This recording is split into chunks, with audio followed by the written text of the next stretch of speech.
Peace. Happy new day. Happy Saturn day. Happy full moon. We had a beautiful time last night on the full moon call. I woke up with a thought on my mind that I wanted to share. You know, last night as we were on the full moon call, I was expressing that the call of the hour right now is for us to go within, you know, and to really develop a relationship with spirit where we can hear, where we can feel. And sometimes, happy new day, sometimes that becomes difficult because the mind must be subdued. The mind has to be subdued because it's the mind that starts to create chatter. It starts to create, you know, concepts. It starts to distract. And so the mind must be subdued. And so I was just thinking this AM, like, you know, a way that's effective for me is I talk to the mind. Like, me and the mind be having a conversation. Peace, peace. I be telling the mind, like, look, I don't serve who you serve. I don't serve who you serve like that. The mind serves the senses a lot of times. It serves what it sees. It serves what it hears. It serves what it has experienced from past experiences. But the I am in me don't serve that like that, you know. And so I have to talk to the mind sometimes to say, you know, I don't serve that. You know, I serve truth. I'm a servant of truth. I'm a servant of the reality of God. And so, you know, I can't rock with what you feeling like. And that's this me talking to me. Now, this me talking to the mind. I don't serve it like that. So you leave me alone, basically. Leave me alone. Like, I'm here to serve truth. I'm not here to serve what I see. I'm not here to serve what I think. I'm not here to serve what I experienced 10 years ago, or what she experienced or he experienced, or what they said or what he said or what it looked like. I'm not here to serve that. I'm here to serve truth. And when I say I'm not talking about my personality, my person. I'm saying the I am, the God in me, you know, the Father that abides in me doeth its works. It's like when you mean that, you have to talk to yourself and say, listen, now, I know it's comfortable for you to look out and try to intellectualize and figure out things and all of that from what you see and all of that, but that's not how we rocking here. That's not the purpose here. The purpose is for you to be here in this physical experience and allow the Father that abides in you to do its work. And so that comes with a different level of understanding. That comes with a different level of commitment, and commitment to the unseen, not the seen oftentimes, you know, the unseen. So anyway, I just wanted to share that word. It was just, you know, I found myself sitting here as I'm on my way to Oyun. Listen, if y'all in Atlanta, come see me today. But I'm sitting here and I'm saying, you know, I'm thinking about that idea, like, listen, talking to the doubtful mind, the fearful mind, the anxious mind. I'm talking to that mind like, look, I don't serve who you serve, so just be quiet. So it's like what it means when it say impress upon the consciousness, you know. I talk about that sometimes with the study group. We have to impress upon the consciousness these things. We have to do that. We have to impress upon the consciousness truth. Not allow the mind to tell us something. And that's oftentimes what we subtly end up in the position. That's where we're positioned. We're positioned where the mind is always telling us something. That's why we get caught up and drowning in doubt, drowning in fear, drowning in anxiety, drowning in panic, because we're allowing the mind to control us. But we must impress upon the mind something. And prayerfully, it's truth. Prayerfully, we come to a realization of the reality of God, so we can impress upon the mind the reality of God, so we can come up out of the murky waters that the mind can have us in. Clear? That's the work, you know. And I know for me, I try not to wait until the mind is out of control to try to impress upon it something that's righteous or truth. I try to do it soon as I wake up. I want to impress upon the mind something so that I can walk with that, so that that's what I'm vibing on for the day, so that is that's what's creating. Because whatever the mind is on, that's what's being created in your life. Whatever you have impressed upon your consciousness for the day, that's what is being created in your life. What is that tree doing there? Oh, he's still planting by the river. I'm so happy that the garden is just coming along. The brother who is working on it, he's doing the river now. We're gonna have a whole little river vibe, you know, with aquatic plants, and we're thinking about putting some fish in there. We'll see. I don't know. We'll see. But anyway,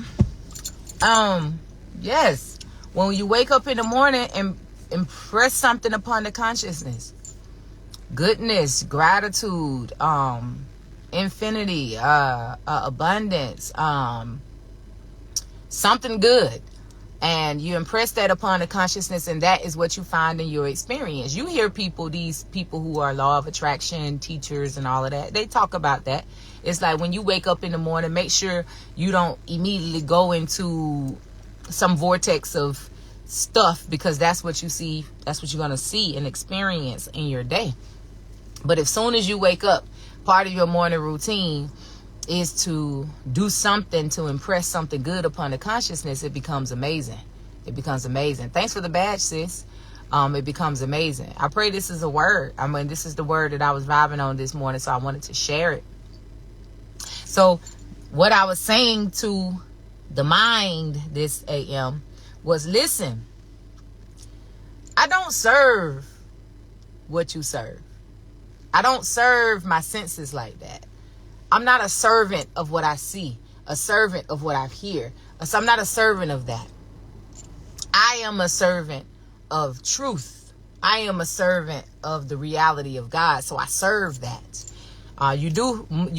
If using that as an utterance, you do have to have a level of, or it's beneficial to have a level of understanding what it means to be a servant to something. And so I've done some digging on that concept, to serve. What does it mean to serve? I remember I kept kind of vibing on that. What does it mean to serve God? To serve, servitude. I looked that up, like be a servant, servitude, slave. Like I started looking that up and really vibing on that and giving over to that idea.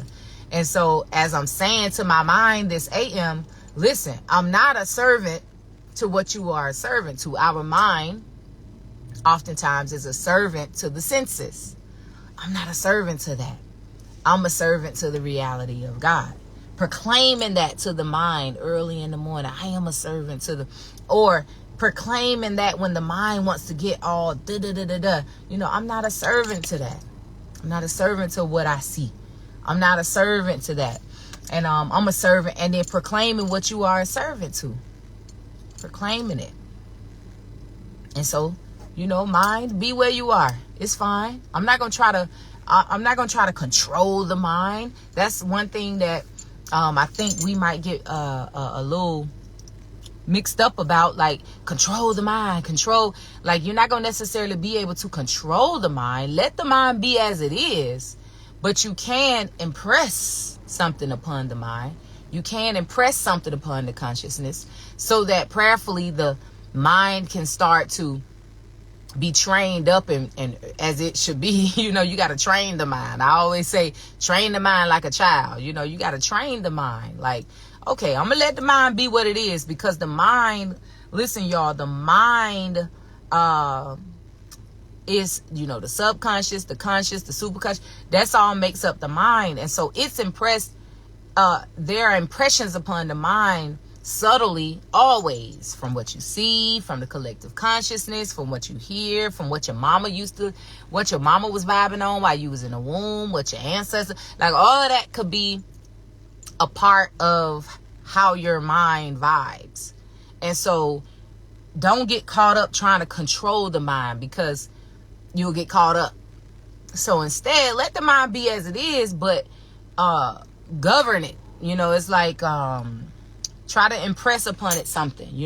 When it start to pop up, when the mind start to pop up and try to impress something upon you, like doubt or fear. Now, if it's something else, if it's good, if you done now trained the mind up, and so the mind is more functioning on divine mind, and you getting these pop, that's what's up. That's what we want. But a lot of times that's not what it is, especially since we are a part of this collective consciousness, which oftentimes vibe on fear and lack and limitation and doubt. And so, as if the mind comes up and starts to kind of inundate you with these doubtful thoughts, these fearful thoughts, all of that kind of thing, then you have to open your mouth and consciously say, listen, now, I don't vibe like that. I'm not worrying about that. That's not what I see is not my supply. My present circumstances that I'm looking at is not I don't look at that as my concrete reality and truth like that. And you have to keep saying that until the mind get trained. Train the mind. So that you won't have to consciously say that. You will naturally kind of, soon as any kind of doubt come up, you will naturally be able to reroute. Or the doubt around certain things will stop coming up. You feel me? So I pray that was a word. But happy full moon, y'all. If you're in Atlanta, come through. Come see your girl. That would be amazing if you come out today. And it's nice out. You can come out in the garden. We did get hit pretty hard with the frost. With the freeze. So a lot of the plants froze over. Come on, bro. It's too early for y'all to be driving like that. Slow down. You ain't going nowhere. I hope you hear me. Okay, it looks like you did. Good. Thank you. Gracious. These folks, like they on a racetrack. Where you going? It's too early for you to be doing all that. Anyway, so the garden got hit quite hard. So a lot of the plants, the crops froze over. But it's still beautiful out here. It's still quite beautiful out here. It's really beautiful, and it's nice out. So you can come out with a book or a mat or a blanket or a chair, and you can sit out in the garden. Because it's in the open field, the sun is beaming right down, so you probably won't be cold.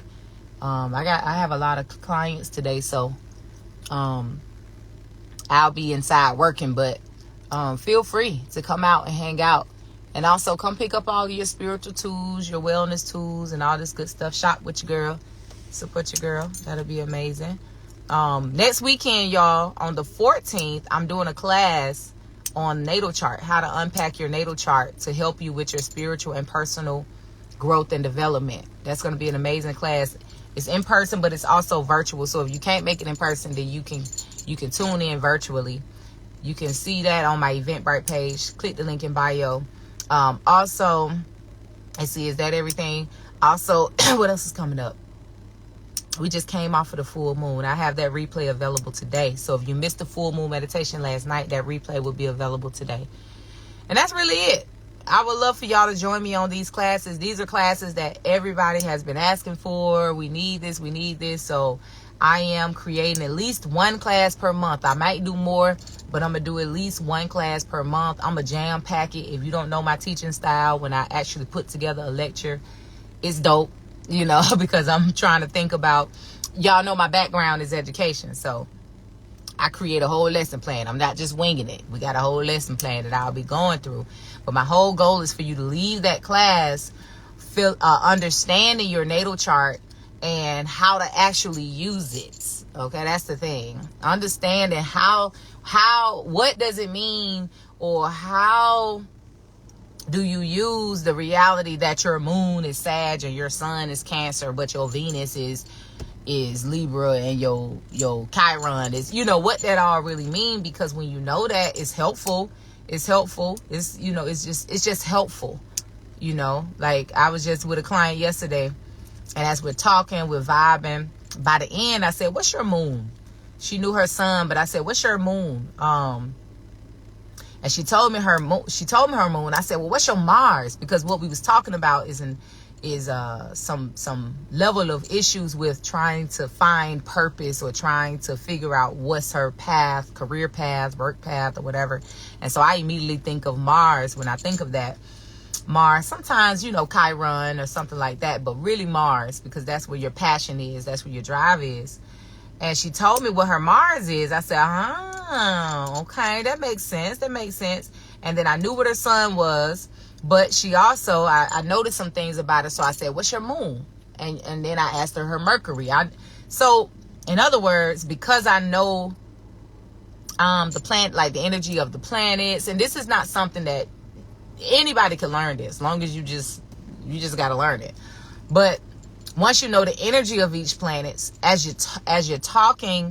I'm talking to people and we're vibing on something and we're coming up with solutions, it's helpful for me to know how they communicate, what their passions are, what they be vibing on internally, like, well, how they tend to emote, what's their usual temperature when it comes to their emotions. And I can know that by knowing what moon and knowing what Mercury and knowing, if it's a relationships,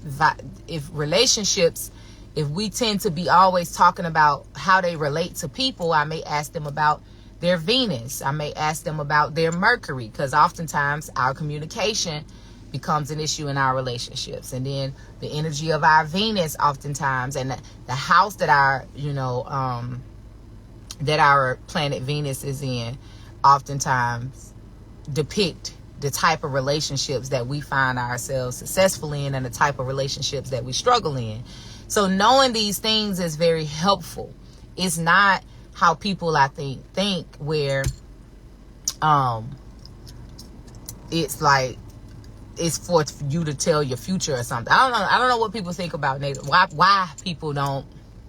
I don't know why people are like kind of like still natal charts are still kind of taboo, I guess. I don't know. Is it? Or it's just like maybe people see it as not something that's not real. Maybe that's what it is. But nonetheless, it's helpful when you know it, because as you sit with yourself, it's good to as you sit with yourself, my beautiful baby girl. Just get in the car till I finish my live. What's up, Baba? Still going live? Yeah, I'm on live. Huh? I don't see it on Facebook. It's on Instagram. Oh. I'm with the lively crew. That don't mind. I ain't gonna say right. Who be all like, why you charging $25 for that? You already okay? So I ain't got time. You didn't call me back. You want to just talk later when you pick her up? All right. So yeah. So knowing your natal chart, it just helps you out, because when you sit with yourself, I'm gonna say when I sit with myself. Let me say it like that. When I sit with myself and I'm doing introspection work, I'm looking at myself almost like mathematics, science. I'm calculating. I'm looking at, okay, this bothered me, and this is what I think about that. And because I'm always trying to get to the root. That's just how my mind thinks. I'm always trying to get to the root. And so natal chart has been extremely helpful in my life, because it helps me to get to the root. So if I'm like, okay, what? Because oftentimes when you're doing introspection work, you find that there's maybe some imbalances in certain areas, or there are areas you want to grow in, expand in, or whatever. And so, okay, say it's communication. You find that, you seem to be having issues with communication. People are saying, you don't understand me, and I don't understand you, and people be having them type of issues, right? I've had them, but gratefully I don't really experience stuff like that these days. But so okay, you may say, okay, I'm not saying take fault, because the first thing a lot of people want to go to is like, that ain't my fault though. It ain't got nothing to do with that. Energy is energy. So if you move away from that, first and foremost, don't even think about whose fault it is. You know, it ain't my fault, because if they would do this and if they would do that, it don't matter. They're not doing that, and you not doing whatever they telling you need to do. So it don't matter. Dead that. Don't even worry about that, because fault ain't really real like that. That's just ego type vibes, like who's right and wrong. What does that matter? Figure out the energy so you can manage the energy, especially if it's things like communication with your parents. You know, you can't just throw them away. Maybe you can, but I mean, most people don't want to throw them away, and you can't if you try. Or maybe it's communication with your children, or communication with your co-workers, whatever. Like it, and you're in the case where you have to communicate with them. You can't just run away. Well, sit with yourself, look at your Mercury, also look at your moon, because that kind of depicts the emotions you have around these things. And the Mercury is going to show you like kind of certain things when it comes to your communication and how you express yourself and how you think about things and how you perceive things. And then you can potentially look at your, those are the main ones. Maybe the Saturn, I don't know. You know, those are the main ones, the Mercury and the moon, if you're having communication issues. And I'm saying look at those for a reason, because those specific planets generally, most likely, is going to impact your ability to communicate, your relationship with communication. And so then you kind of look at it and you read up on it, and it'll give you some insight most likely. And then you take that insight, you know, you put it in your meditations and you vibe with it, and it'll give you something to do. It'll give you something to do or something to vibe on. Give you something to try. Like, oh, let me try this. Let me see if this is helpful in my communication, if that makes sense. So that's how, you know, natal charts, you know, you really use it as you can use it to really help assess yourself mathematically. You know, you ain't gotta be emotional about it, going hard on yourself, all of that. It kind of takes that aspect away too. That's why I like to help client. I like to unpack the natal chart with clients, because it takes away that kind of like so taking life so personally. Like, why do I deal with this? And this should just, I should know better. And you know, I know better. It's like, it's probably in your charts. You will hear me say it all the time. Like, it's probably in your charts. Like, relax. Let's just figure out how to manage it. Let's figure out how to vibe with it in a upful, more fruitful way than what you're vibing with it on. Because most likely you are kind of moving from a place of non-awareness. But when you're moving from a place of awareness, you can better flow with your personality. You know, you can just be all right with it. And then for those who can't rock with it, they can't rock with it. That's the other thing too. It's like, you are who you are. You come into this physical, you can't control what star and constellation, sun, moon, Mercury, that you was born under. You are who you are. Yes, that class will help you to take that on. Like, and it's not like, we ain't talking about accepting yourself in a toxic way like some people be doing. They not doing no self-work, no self-development, and they see certain things are in their charts, but because they're not doing that self-work, they are showing up as the toxic side of themselves. Because you got the good, you know, you got the balance and you got the toxic side. It can come out both. That's the polarities. So I ain't talking about that, you know, well, it's in my Mercury that I do that, so you just gonna have to deal with it. No, that's not what I'm talking about. I'm saying you realize something in your charts, you're doing a level of self-work, and so you accept yourself for who you are, you know, and you trust in your own personal work. And so you're able to walk confidently. And so when it comes up, maybe when somebody peeps something about you, you don't take it on. You don't take their experience of you on, because that's their experience of you. Some people gonna experience you and love you. Some people gonna experience you and not rock with you, and that's okay. Stop feeling like just because people don't like you that there's a problem with you. No, sometimes that's the case, but a lot of times it ain't. People just vibe how they vibe. It's a vibrational thing. It's a spiritual thing. It ain't personal. They vibe don't vibe with you. They spirit don't spirit with you. It's like You know, they're not a vibrational match. That's what Abraham Hicks would say. They're not a vibrational match. Everybody ain't going to be a vibrational match. And sometimes it be phases. Sometimes in one phase, they're a vibrational match. One season, they're a vibrational match. The next season, they're not a vibrational match. It is what it is. So don't feel no way. And don't hold it against them. You be mad. Well, he said that he don't like the way. Okay. Don't be mad at him. Don't be mad at her. It's all good. Don't feel no way. That leaves you open for if it does calibrate at some point. So now you ain't holding no grudges or nothing, so y'all can have a good time in the season that y'all supposed to have a good time. And then sometimes that season y'all ain't gonna have a good time. It's okay. We gotta learn how to be, we gotta learn how to be fluid. We gotta learn how to accept ourselves, accept our humanity, accept just we got all these parameters and rules and expectations. It's like, drop all of that.